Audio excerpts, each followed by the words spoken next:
Greetings and salutations, this is Jarsz, the biggest YouTuber ever! And good morning, Jarsholes! Welcome to another edition of the Daily Jarsz for Friday, the 10th of November, 2023. We made it to Friday, yay! A special shout out to those who clicked subscribe yesterday. Welcome to the world of Jarsz. I hope you enjoyed the show. And an extra special shout out to Andrew Johnston for joining as a member. Thank you for being part of the huge Jarsz movement.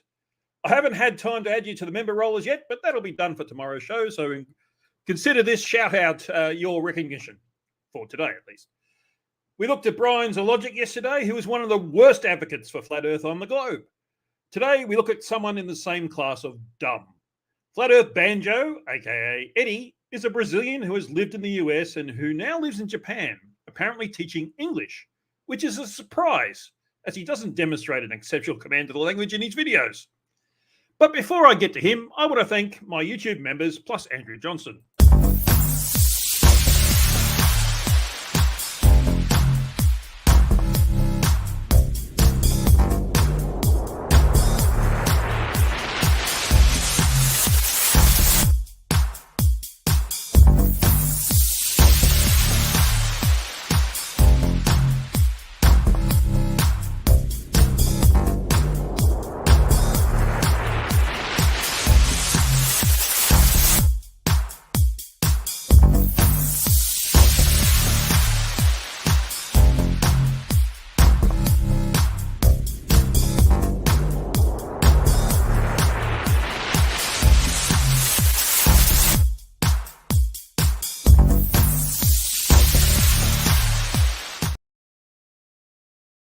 Thank you once again for all that you do for me, and thanks for being part of the huge Jarsz movement. Flat Earth Banjo, or Eddie Alencar, is a flirt that's been around for a while. Like Brian, he's a bit on the challenge side, so there's a sense of teasing the disabled kid on this one. But rest assured, it's his arguments, such that they are, that I'll be addressing, not him, and I'll simply show why he's wrong. Eddie wrote a book, which is a surprise to all, called 16 Emergency Landings Proving Flat Earth, which has 3 lies in its title. Not all of them are emergency landings. There are 18 of them, not 16. He can't count. And none of them prove flat Earth. They just prove that Eddie doesn't know what he's talking about. I can't show you the book due to copyright, but there's a link to a PDF of that book at the bottom of the description of this video if you want to follow along. I will show extracts from the book that show Google Maps, a Mercator projection, and the Gleason's map, as Eddie does not have the copyright for those. Back in show 007, I reviewed the first 8 of them. There's a link to that show in the description as well. I'll probably combine some of this into a separate video to comprehensively debunk the lot. But before I go any further, and for your own protection, I have to play the Facepalm Warning. Headphone warning in 3, 2, 1...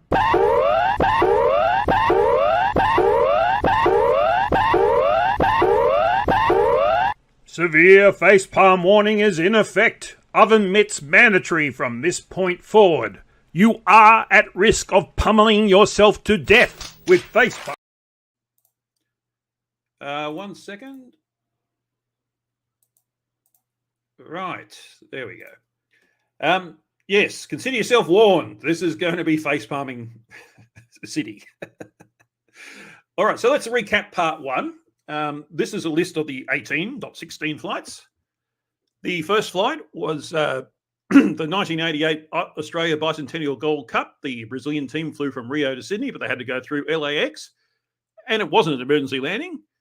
They had to do that because the Santiago to Sydney flight wasn't operating in 1988. There was no aircraft that could do that at that point. Flight 2 was China Airlines 008 from Taipei to LAX, and they diverted to Anchorage. And if you just look at the Great Circle, you can see why they did that. They didn't go to Honolulu, which is what Eddie thought it should have been. But he was looking at a Mercator projection, which doesn't work for that. Lufthansa flight LH543 from Bogota to Frankfurt, which is an interesting route in itself. It diverted to Manchester. He probably had a bit of a point on this one. I'd have to know the particular circumstances, which I'll research for the full video. But it looks to me like London Heathrow was too busy to take the aircraft, so they diverted to Manchester instead.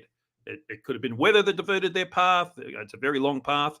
There's lots of things that could be involved. And flirts always say, well, because it could be faked, it was, I can use the same logic. Cathay Pacific Flight CX884 from Hong Kong to LAX, again, diverted to Alaska, same reason. Qatar Flight QR725 from Chicago to Doha, diverted to Moscow on the Great Circle, makes perfect sense. Air France Flight AF116, Paris to Shanghai, diverted to Irkutsk on the Great Circle, makes perfect sense. Emirates Flight EK225, San Francisco to Dubai, diverted to Moscow. Again, Great Circle, makes perfect sense. And PIA Flight PK785 from Islamabad to London, diverted to Moscow. Again, Great Circle, makes sense. I showed all that in show 007. Check that out.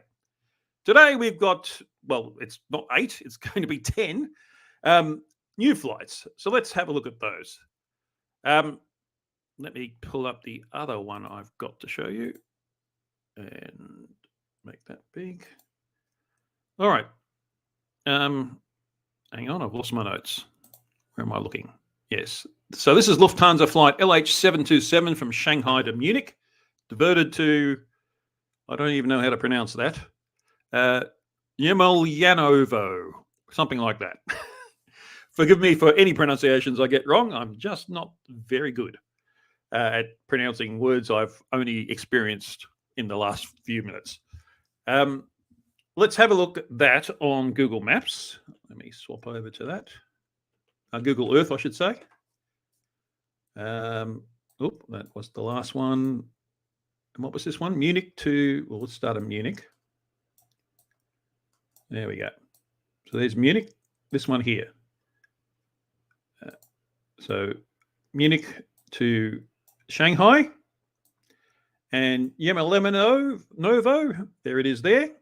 You can see in the Great Circle route, you wouldn't have to divert a lot, especially if you did it back here, to land there. Perfectly reasonable. Let's look at Eddie's version of that. So he's taken a Mercator projection and just drawn a straight line between Munich and Shanghai and says, oh, no, this is too far away. Well, it would be. That's a projection. This is all distorted up here. And then on the Gleason map, he says, oh, it makes perfect sense because it goes straight over whatever that is. Yes, but you've got to remember the Gleason map is also a projection, just like the Mercator, just a different type of projection. It stretches out the southern hemisphere and it compresses in the northern hemisphere. I mean, the distance across the US is the same as the distance across Australia, and as you can see, they're completely different. So that's just as reliable as this one up here. So no, Eddie, that's not the case. Let's look at the next one. Is it this one? Yes. So this is Eddie's version of it. This is from Dallas to Beijing, and it diverted to Calgary. Calgary's not that far from Dallas, so you wouldn't have to divert an awful lot. As he's saying on the Flat Earth map, it's a perfectly normal thing. But if you look at his version of it on this globe, he's just drawn a straight line again. He hasn't done a Great Circle route. So this, and it doesn't, Calgary's around where that cursor is now. So of course it looks like it wouldn't make sense. If you do it wrong, he did it wrong. Let's go to Google Earth again. Where is it? Oh, America's upside down. There we go. So it's this one here. Dallas through to, and Calgary is there. That blue, there's Calgary. Makes perfect sense, doesn't it? So that line goes to, just following it, to Shanghai. There it is there. Come on, Google Earth. Or Beijing, sorry. So that's the same line, as you can see, all the way back to Dallas. And there's Calgary. So if you need an emergency around here, in fact, I think it was around Utah that they had the emergency, Calgary's fine. Not a problem at all. Eddie thinks it is, but, well, he's Eddie. All right, let's look at the next one. This is Korean flight KE38 from Chicago to Seoul. and it diverted to a place called Anadir. Anadir? I don't know. Again, I apologize for not pronouncing these correctly, but I'm just not used to these words, so I don't know how to pronounce them. So there we are, from Chicago there on to Seoul there in Korea. The flat Earth, the Gleason's map version of it, Anadir is there. Again, he's deceitfully done the globe route wrong. That is not a great circle route. It's just a straight line across from Chicago to Seoul. And so therefore, it's not Anadir's up here somewhere. Clearly, it's not on this description. It's not going to go up there. But that's not the route it would take, because it's not a great circle route. Let's switch over to Google Earth and have a look at that. So what was it again? Chicago to Seoul. So that's that one there. I might just make it a different color. Well, we say green. Oh, it's not that great for visibility, but you know what I mean. So that's Chicago. I feel like Brian changing the colors, but I think this is useful to you. You can see it goes from Chicago over here to Seoul. And there it is in Seoul. And where's this Anadir? Didn't I put I thought I did a marker for that one. Let me put it in.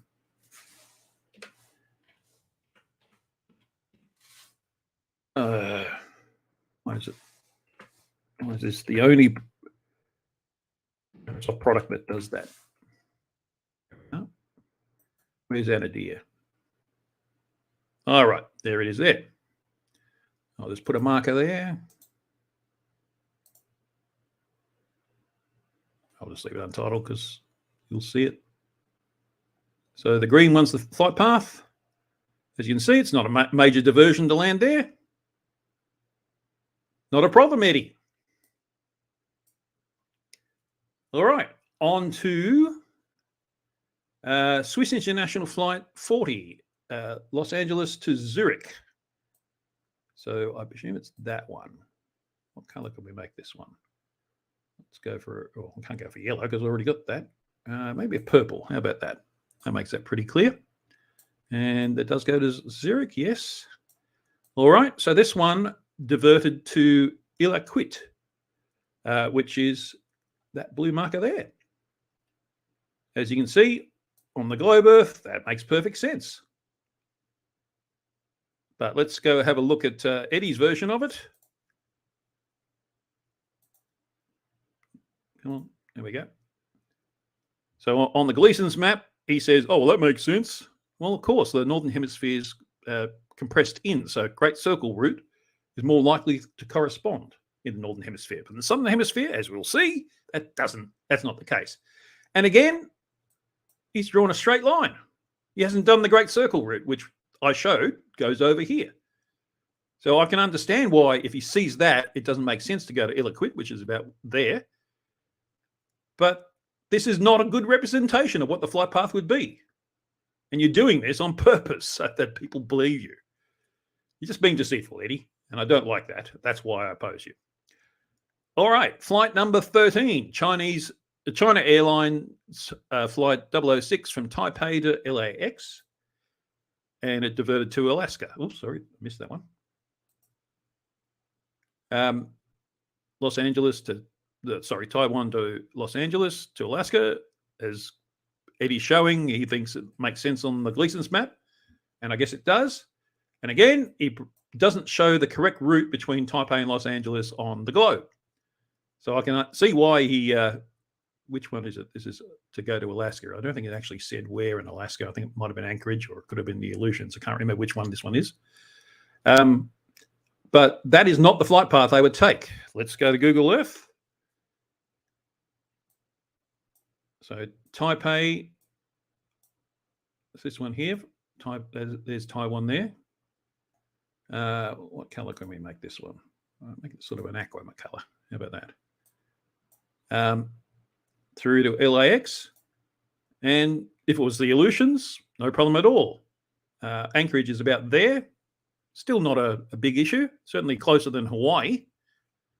And there's not a lot else there. So, you know, that would make perfect sense on the globe. Yet Eddie goes out of his way to deceive you into making you think that it wouldn't be reasonable. Which one was that again? That's number 13. So up to flight 14. Now, this is the one where Eddie gets really deceitful.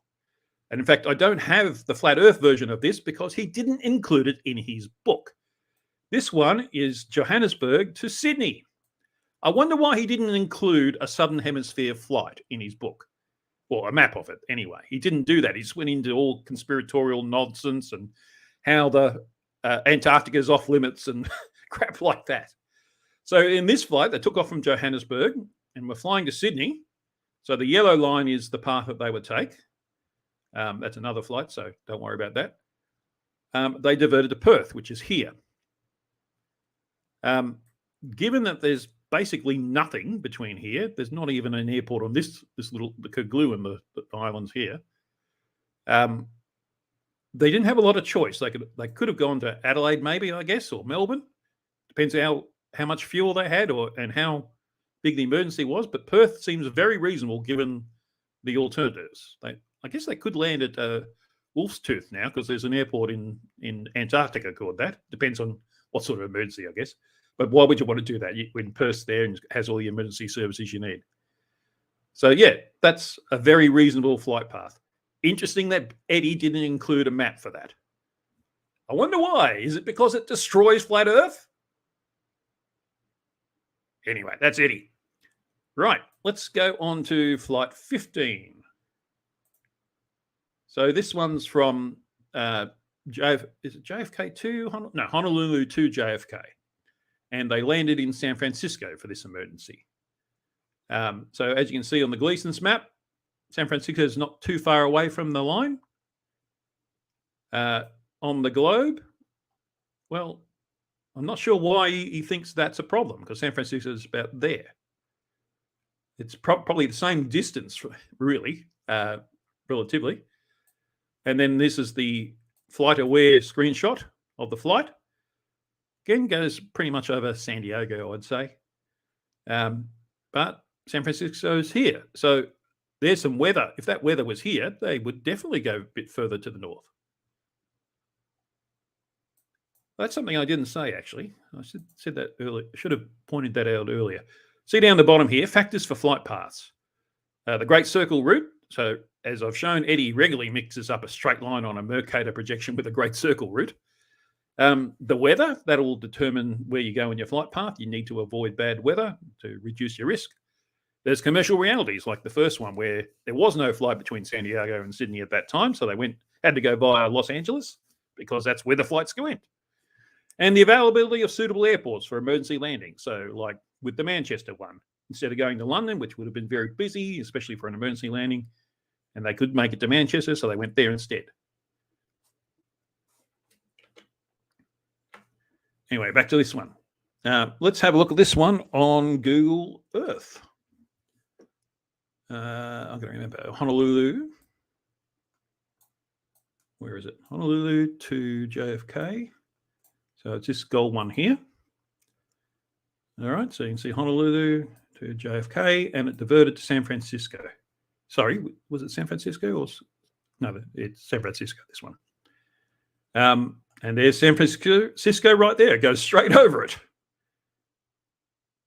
The interesting thing about the picture Eddie put from Flight Aware is it shows that's a curved route, isn't it? In fact, they almost curve up to that weather that's there. Oh, Eddie, you're such a treasure. All right. Flight number 16. Another Hawaiian Airlines flight from San Diego to Honolulu, but they landed in Oakland, which is in the Bay Area of San Francisco. He's saying, well, it should have headed out over the ocean. Again, that's a straight line on a curved surface. That doesn't work. And what's this bit down the bottom? See if I can get it up for you. There we go. And he's saying, yeah, Oakland's an hour and 20 minutes out of the way. And let's have a look at that on Google Earth and see what a difference that is. So this is the San Diego. This is that route. The pinkish line, I guess you call it. And yet somehow they ended up here. I'm not sure why. I have to research that. It's certainly not a great circle issue. I probably shouldn't have put that on the thing. I suspect that's an availability of airports. They probably headed out here. There was an emergency, so they had to head back. This airspace must have been congested, so they went for San Francisco. I'll have to research that, and when in my final video, I will complete that. Okay, back to Eddie. Right, so this is Flight 17. This is another Hawaiian Airlines flight, HA51, from JFK to Honolulu, going the other way, and they landed in Seattle. And he's saying, on the Gleason's map, that makes sense. And as I said earlier, Great Circle routes in the Northern Hemisphere get compressed, so they tend to correspond with the flat Earth version, you might say. And this is the flight. Again, a straight line, not a Great Circle route, so that's not the flight path they would have taken. And he's saying, oh, Seattle's all out of the way. All right, well, let's have a look at Google Earth. And this yellow line is the JFK Honolulu. Seattle's out here. So, again, that seemed he might have a point there, but I'd need to know the circumstances.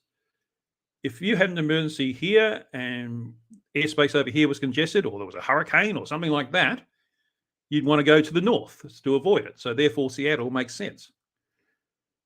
So I'll get back to you in the video with the exact reasons why, but that he might have a point, but that's certainly not going to prove flat Earth. That just proves that they went to Seattle. He first make a judgment. I think this supports flat Earth, so therefore it does. No, you've got to show that. And I'm being honest here. I don't know why they went to Seattle, because that flight path suggests that they didn't need to go to Seattle. They could have gone somewhere else. But we don't know the exact flight path of that flight on that day. That looks to me like they actually diverted over here somewhere, and then they had to pick an airport that wasn't too busy to land at. Seattle, but it was also big enough to land at. Seattle made sense. But I'm speculating, but so is Eddie.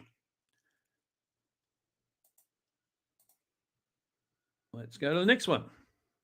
And this is the last flight. This is from Vancouver to Sydney, Air Canada 33. In fact, I've actually been on this flight.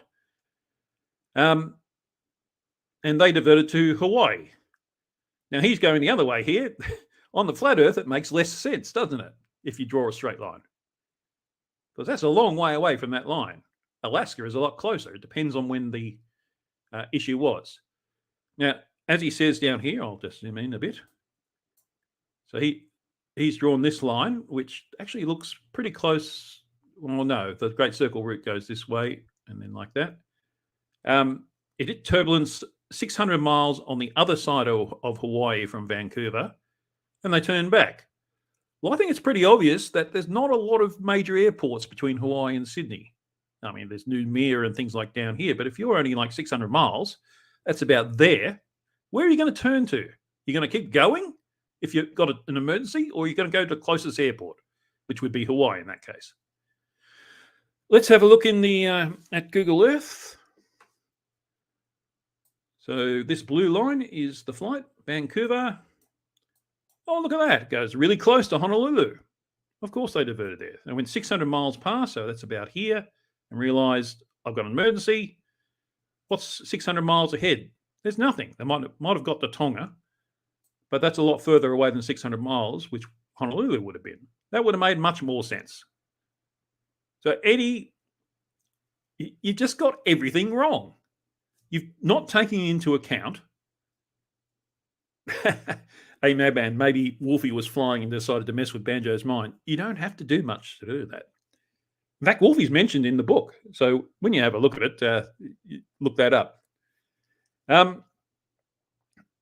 So, yeah, you've got to remember that the factors for flight paths, the Great Circle route, because that's the shortest distance between 2 points on a sphere. That's where they start. And it mixes up a Mercator projection with a Great Circle route. If you're going to use a projection, you've got to take into account that it's a projection. That at different points, the scale is going to be different. Eddie didn't do that with the diagrams, as I showed. You've also got to take into account weather. The weather will affect your flight path. You're not going to fly through the eye of a cyclone. There's also commercial realities.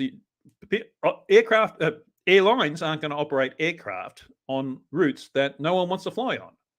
So if you go out of your way, then you're going to do that because of the commercial realities. They're not going to lose money just to prove Earth am flat. And the availability of suitable airports for emergency landings. You can't land at every airport. Some airports will have better facilities for emergency landings, and if you can make it there, that's better for you to land there. And that's just a reality of flying. And Eddie didn't take that into account at all. Like I said, I'm going to put all this together into a formal video. And those ones where there's two of them there, I think, that the one at Manchester and the one at Seattle, which have question marks on them. But all of the other 16, there's no doubt that they're perfectly reasonable on a globe. Eddie's just deliberately tried to present it so that it's not reasonable. And he's wrong. He's being deliberately deceitful, especially ignoring providing a map for the Southern Hemisphere flight from Joburg to Sydney. That's just utterly deceitful, Eddie. Why would you do that? Oh, right, you want to prove Earth ain't flat. Problem with that is, Eddie, Earth isn't flat. Well, I got through that a lot faster than I thought I would. I guess I did have time for meme roundup, but of course I haven't prepared one. Hang on, let me find my screen. There we go. So I guess I end the show there. It's half an hour, so between 30 and 45 minutes, so that works out. Thank you all for watching. Let me know who you'd like to look at in the near future by leaving a comment below. I appreciate all suggestions. For tomorrow, I'm going to look at two flirts I saw in the chat of MC Toon and FDFE's birthday celebration the other day and had a bit of a yarn too. One is called Flat Out, who I believe is a parody account, so that'll be fun. The other is a flirf who demonstrated in the chat that he thinks he sits on his elbows. His or their channel name is Flat Earth Dweller FE. Does that mean he dwells in the basement of his mum's trailer? Do the YouTube things, like the streams, subscribe, click join and become a member. Leave a comment. I love to read your comments. In particular, if you're one of the few who watch my videos who aren't subscribed to the channel, please click the subscribe button below this video on your screen. I'd love to have you as a subscriber. I think that just about does it. There's nothing left to do but cue the corgi.